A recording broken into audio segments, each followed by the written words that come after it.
살 빠졌다고요? 허리가 날씬해졌다고요? 하지만 그게 지방이 아니라 근육이었다면 당신의 몸은 지금 무너지는 중일지도 모릅니다. 몇 달 전 제 진료실에 오신 68세 박영자 어르신도 이렇게 말씀하셨습니다. 선생님, 요즘 밥도 줄이고 많이 걸었더니 살이 쑥 빠졌어요. 허리도 날씬해졌고요. 그날 저는 미소를 지었지만 속으로는 단어 하나가 떠올랐습니다. 바로 근감소증. 2달 뒤 그 어르신은 이렇게 말씀하셨습니다.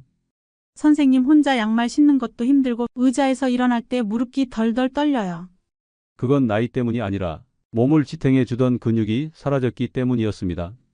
이 영상을 끝까지 보시면 60대 이후에 살 빠지면 안 되는 이유, 다시 근육을 살리는 3분 루틴까지 정확하게 알게 되실 겁니다. 구독과 좋아요는 무료지만 건강은 공짜가 아닙니다. 지금부터 함께 시작해 보겠습니다. 영자야, 너 살 많이 빠졌다. 엄청 날씬해졌는데. 여러분, 이런 말 기분 좋으셨죠? 특히 60대 이후에는 체중이 줄면 건강해졌다고 착각하는 경우가 많습니다. 하지만 그 감량이 진짜 지방이 빠져서일까요? 놀랍게도 노년기에는 살이 빠질 때 먼저 줄어드는 건 지방이 아니라 근육입니다.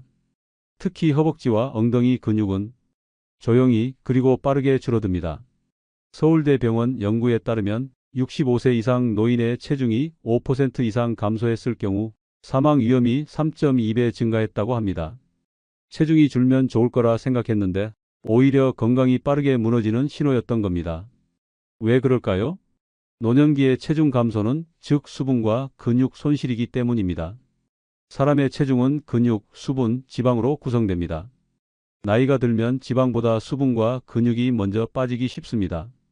특히 근육은 신진대사에 관여하고 내장 기관을 지탱하고 심지어 면역 기능에도 영향을 주는 중요한 조직이죠. 근육이 빠지면 어떤 일이 벌어질까요? 당을 처리하지 못해 혈당이 오르게 되어 당뇨병이 악화됩니다. 기립성 저혈압이 생기기 쉬워져 잠깐 일어났다가 핑하고 쓰러집니다.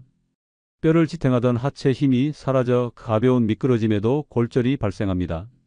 심장과 폐 기능까지 떨어져 계단 몇 개만 올라가도 숨이 차게 됩니다.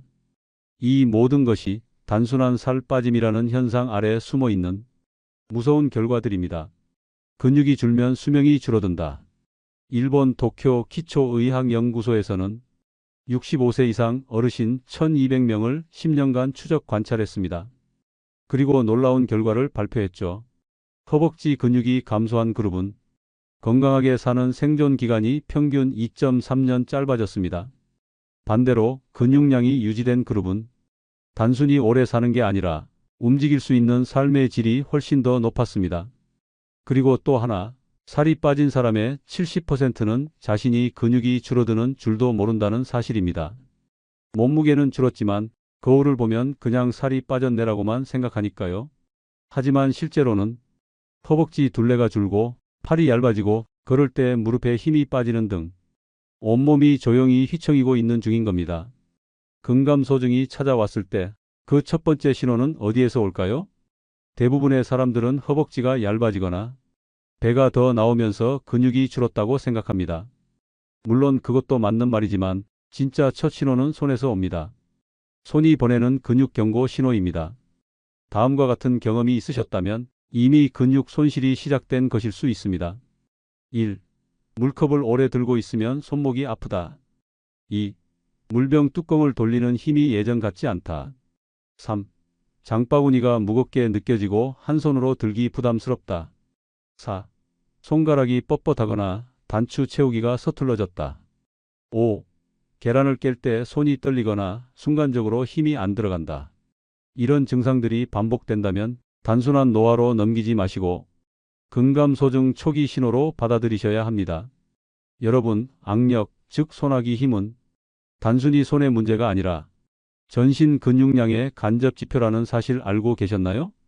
세계 노쇠학회에서는 손아귀 힘이 여성은 18kg, 남성은 28kg 미만일 경우 중증 근감소증 위험군으로 분류합니다. 서울 아산병원 연구에서도 손아귀 힘이 약한 사람일수록 낙상과 골절, 치매 위험이 월등히 높아진다는 결과가 발표됐습니다. 왜 그럴까요? 우리 몸의 힘은 하체, 코어, 상체, 팔손. 이런 순서로 전달됩니다. 즉, 손에서 힘이 빠졌다는 건 이미 그 위에 있는 근육들이 약해졌다는 말단 경고인 겁니다. 기억력과 손힘의 상관관계? 여기서 흥미로운 연구가 있습니다. 영국 킹스 칼리지 런던의 뇌신경 연구팀은 65세 이상 노인 2,000명을 대상으로 손아귀 힘과 인지 기능의 관계를 조사했는데요. 손아귀 힘이 약한 그룹은 단어 기억 테스트에서 35% 이상 낮은 점수를 기록했고 추적 검사에서도 치매 진행 속도가 더 빠르게 나타났습니다. 놀랍죠? 손에 힘이 빠진다는 건 단지 물건을 들기 어려운 게 아니라 뇌와 연결된 신경 자극의 약화까지 의미하는 겁니다.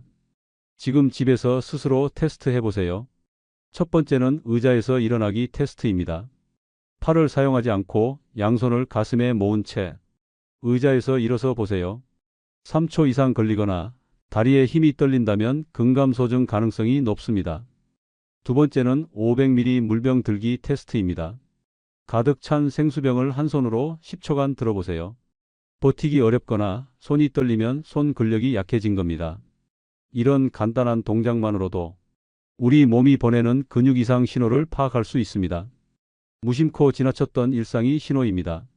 며느리가 준 김치통이 갑자기 무겁게 느껴지고 손주와 팔씨름하다가 금세 힘이 빠지고 양말을 신을 때 허벅지가 떨리고 이런 작은 일상의 변화가 바로 근감소증이 조용히 스며드는 방식입니다.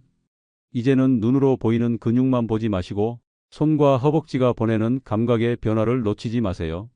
근육을 만드는 데 있어서 가장 많이 듣는 말은 단백질을 많이 먹어라, 운동을 해라일 겁니다. 하지만 정말 중요한 건 언제 먹고 언제 움직이느냐입니다. 근육은 시간을 타는 조직입니다. 특히 60세 이후에는 단백질을 먹고도 근육이 잘 만들어지지 않는 이유가 바로 여기에 있습니다. 근육 합성의 황금 시간대, 전문적으로는 근단백 합성률이라고 부릅니다. 다소 어려운 용어가 나와도 편하게 들으시면 됩니다. 우리가 단백질을 먹고 그걸 근육으로 전환하는 능력인데 이 능력은 나이에 따라 점점 떨어집니다. 하버드 의대 연구팀은 65세 이상 노인의 근육 합성이 가장 잘 일어나는 시간이 기상 후 1시간 이내와 운동 직후 30분 이내라는 사실을 밝혀냈습니다. 아침을 걸으면 근육 생성의 기회를 잃는다는 뜻입니다. 그리고 운동 후 바로 단백질을 섭취해야 효과가 매우 높다는 의미이기도 하죠. 노년기엔 특히 아침에 단백질을 먹는 습관이 근육 유지의 핵심입니다. 하지만 현실은 어떤가요?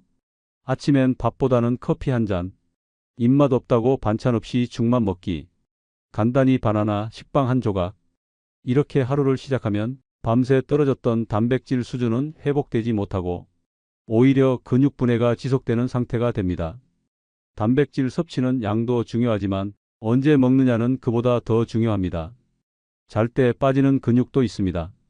놀랍게도 근육은 우리가 자는 동안에도 사라질 수 있습니다. 서울의대 노인의학팀은 65세 이상 노인을 대상으로 야간 소변 검사와 혈중 호르몬 분석을 진행했는데요. 수면 중 코르티솔 수치가 높은 사람일수록 근손실이 심하게 진행된다는 결과가 나왔습니다.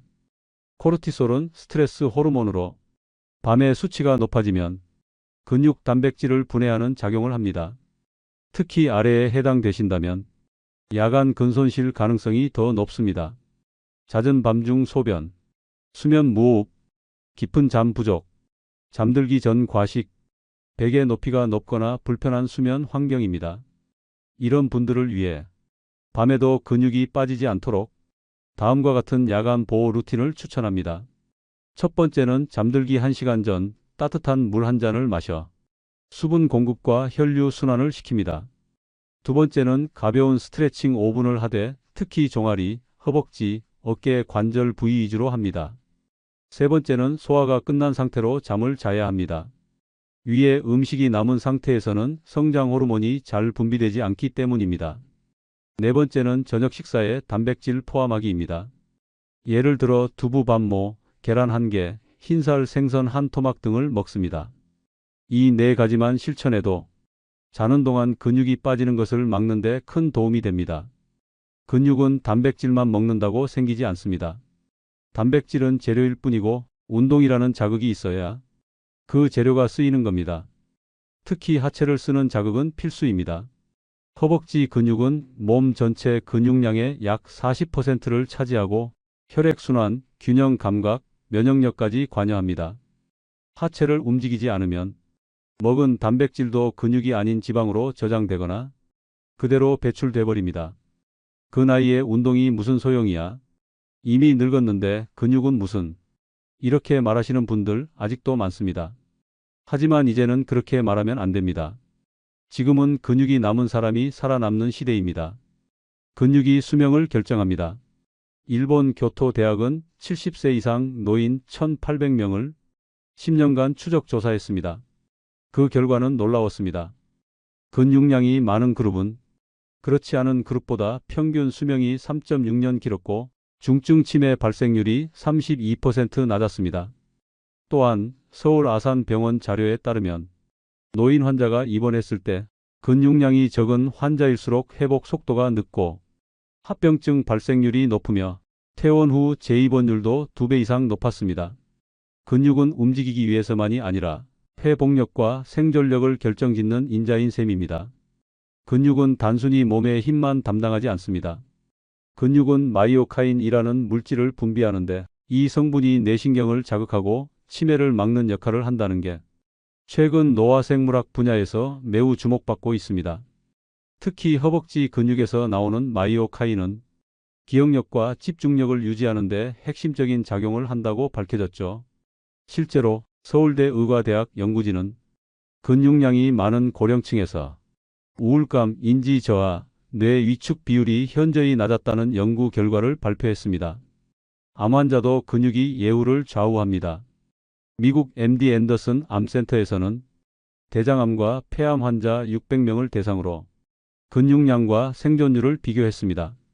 그 결과 같은 병기였음에도 근육량이 많은 환자가 항암 치료를 견디는 힘이 높았고 부작용이 적었으며 치료 중단율도 훨씬 낮았습니다.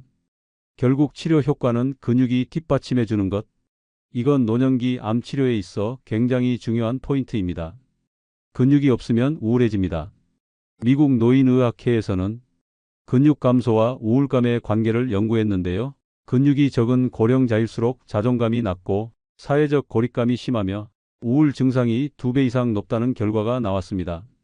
쉽게 말하면 몸을 움직이기 어려워지면 밖에 나가는 일이 줄고 사람을 덜 만나고 자신을 쓸모없는 존재라고 느끼게 되는 겁니다.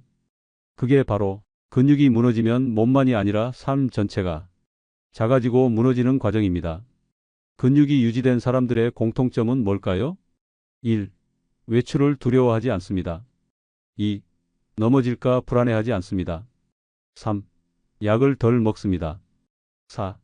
더 또렷하게 생각하고 삶의 만족도가 훨씬 높습니다. 근육은 단순히 건강의 지표가 아니라 삶의 자율성을 유지하게 해주는 가장 마지막 보루입니다. 지금까지 근감소증이 얼마나 무섭고 우리의 삶을 어떻게 무너뜨리는지를 알아보셨죠? 이제는 남은 질문 하나. 그래서 도대체 뭘 하면 되나요? 그래서 지금부터 돈 들이지 않고 헬스장 가지 않아도 집에서 누구나 오늘부터 실천할 수 있는 근육 생존 루틴 3가지를 알려드리겠습니다. 루틴 1. 하루 단백질 60g 무조건 3번에 나눠 먹기입니다. 노년기에는 단백질 섭취량이 절대적으로 부족한 경우가 많습니다. 보통 하루에 60g 이상은 섭취해야 하는데 대부분은 아침에 5g, 점심에 15g, 저녁에 몰아서 30g을 먹는 식입니다. 이렇게 몰아 먹는 방식은 근육으로 흡수되지 않고 남거나 배출되기 쉽습니다. 그래서 필요한 건 분할 섭취입니다. 아침 계란 2개 두유, 점심 콩나물국 생선 한 토막, 저녁 두부 밥 모 찐 닭가슴살. 이렇게만 해도 단백질 60g은 쉽게 채워집니다. 여기서 하나 더 단백질 흡수를 높이고 싶다면 식사 전후 10분간 가벼운 걷기를 해보세요. 근육이 깨어나면서 흡수율이 확 높아집니다. 루틴 2. 매일 5분 하체 근육 살리는 의자 운동. 하체 근육은 우리 몸에서 가장 빨리 줄어드는 근육입니다. 그리고 낙상, 골절, 치매까지 연결되는 위험의 시작점이기도 하죠. 그러나 하체 운동은 헬스장에 갈 필요도 무릎에 무리 줄 필요도 없습니다. 하루 5분 의자 하나면 됩니다. 의자 일어나기 10회. 팔짱 낀 채로 의자에서 일어나고 앉기 반복. 스쿼트 대신 앉았다 서기 10회입니다. 무릎 안 아픈 버전 되겠습니다. 발 뒤꿈치 들기 20회. 종아리 정강이 자극을 합니다. 여기서 운동 직후 종아리나 허벅지를 톡톡 두드려주면 근육 회복과 통증 완화에 도움이 됩니다. 루틴 3. 매주 근육 노트 작성하기. 마지막 루틴은 기록하는 습관입니다. 근육은 눈에 잘 보이지 않기 때문에 조용히 줄어들어도 놓치기 쉽습니다. 그래서 주 1회 아래 항목을 체크해 보세요. 한 손으로 생수병 10초간 들 수 있는가? 의자에서 일어설 때 무릎이 떨리지 않는가?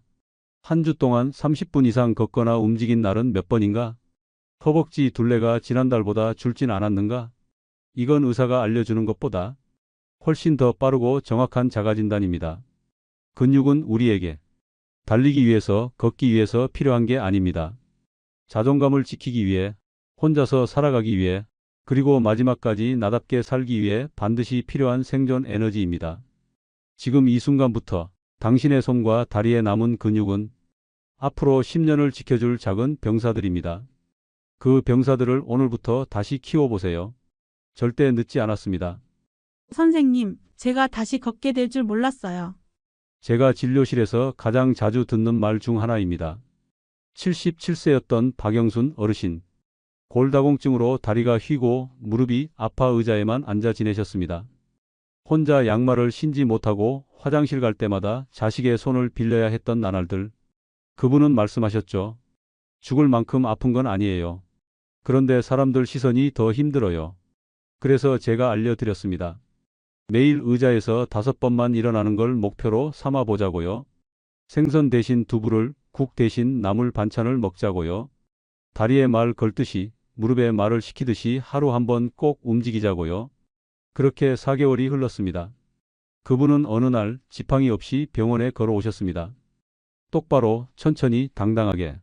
그날 그분이 하신 마지막 말이 아직도 제 가슴에 남아 있습니다. 선생님, 이젠요. 계단 앞에서 안 무서워요. 여러분, 혹시 이런 생각 해보신 적 있으신가요? 예전처럼 걷고 싶은데 무릎이 못 따라줘요. 다리는 멀쩡한데 힘이 없어요. 누가 도와주지 않으면 아무것도 못할까봐 무서워요. 그 마음 제가 압니다. 그리고 제가 장담할 수 있습니다. 근육은 절대 배신하지 않습니다. 근육은 노력한 만큼 살아납니다. 지금부터 나와의 약속을 써 내려가 보세요. 나는 누구 도움 없이 양말을 신는 근육을 갖겠다. 나는 혼자 힘으로 외출할 수 있는 다리를 만들겠다. 나는 넘어지지 않겠다. 나는 병원 대신 운동화에 투자하겠다. 나는 약 대신 근육을 챙기겠다. 이건 단순한 운동 계획이 아닙니다. 당신의 삶을 지키는 약속입니다. 이 영상이 끝나고 나면 제발 가만히 앉아 계시지 마세요. 지금 바로 일어나서 의자에서 천천히 3번만 일어나 보세요. 그게 오늘 첫 번째 근육과의 대화가 됩니다. 그리고 내일도 모레도 근육을 부르는 그 작은 신호를 반복해 주세요. 근육은 당신의 뇌를, 혈관을, 마음까지 지켜주는 가장 충직한 친구입니다. 이제까지 근감소증의 진실, 근육이 얼마나 중요한지, 그리고 다시 걷게 된 어르신들의 이야기까지 함께 들으셨습니다. 하지만 영상이 끝나고 아무것도 바뀌지 않는다면 이 모든 정보는 무용지물이 됩니다. 그래서 지금부터 여러분이 내일부터 바로 실천하실 수 있는 근육 회복 루틴 5가지를 정리해 드리겠습니다. 1. 매일 아침 의자에서 5번 일어나기. 일어나기 힘들면 양손을 무릎 위에 얹고 도움을 받아도 괜찮습니다. 중요한 건 근육에 기억하라는 신호를 보내는 것입니다. 처음엔 5회, 일주일 뒤엔 7회, 다음 달엔 10회, 단 1분이면 됩니다. 2. 하루에 한 끼 단백질 식단 구성하기. 계란 1개, 두부 반모, 생선 1토막, 닭가슴살, 콩류 중 하나는 꼭 포함하세요. 나물과 김치도 함께 드시면 씹는 자극으로 근육 신호가 살아납니다. 단백질은 매일 먹는 약이라고 생각하세요. 식사 시간에 딱 10초만 신경 쓰면 근육이 하루 종일 살아납니다. 3. 혼자 양말 신는 연습하기. 의자에 앉아 양말을 신는 것 그 자체가 고관절과 허벅지 근육을 자극하는 최고의 자립 테스트입니다. 양말을 신기 힘든 날이 바로 근육의 경고등이 켜진 날입니다. 4. 걸을 때 발바닥 무릎 엉덩이를 의식하기. 발끝만 처지게 걷지 마세요. 걸을 때마다 지금 내 엉덩이가 힘을 쓰고 있나? 생각하세요. 엉덩이는 가장 늦게 단련되고 가장 먼저 사라지는 근육입니다. 매일 걸을 때마다 의식만 해도 차이가 생깁니다. 5. 하루 한번 거울 앞에서 선언하기. 나는 내 다리를 지킨다. 나는 다시 걷는다. 나는 남의 손 빌리지 않고 살 것이다. 이런 말은 단순한 자기 암시가 아닙니다. 뇌와 근육을 동시에 움직이는 가장 강력한 자극입니다. 근육은 약처럼 한 번에 생기지 않습니다. 하지만 근육은 거짓말을 하지 않습니다. 오늘의 움직임 하나하나가 당신의 내일을 바꾸는 씨앗이 됩니다. 부디 이 루틴을 오늘 저장해 두시고 딱 일주일만 실천해 보세요.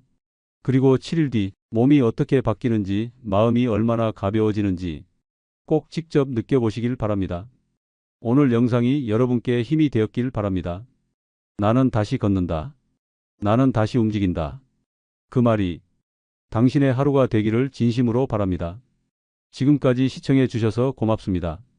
좋아요와 구독을 눌러주시면 앞으로도 몸과 마음을 함께 살리는 영상으로 다시 찾아뵙겠습니다. 다음 영상에서 뵙겠습니다. 감사합니다.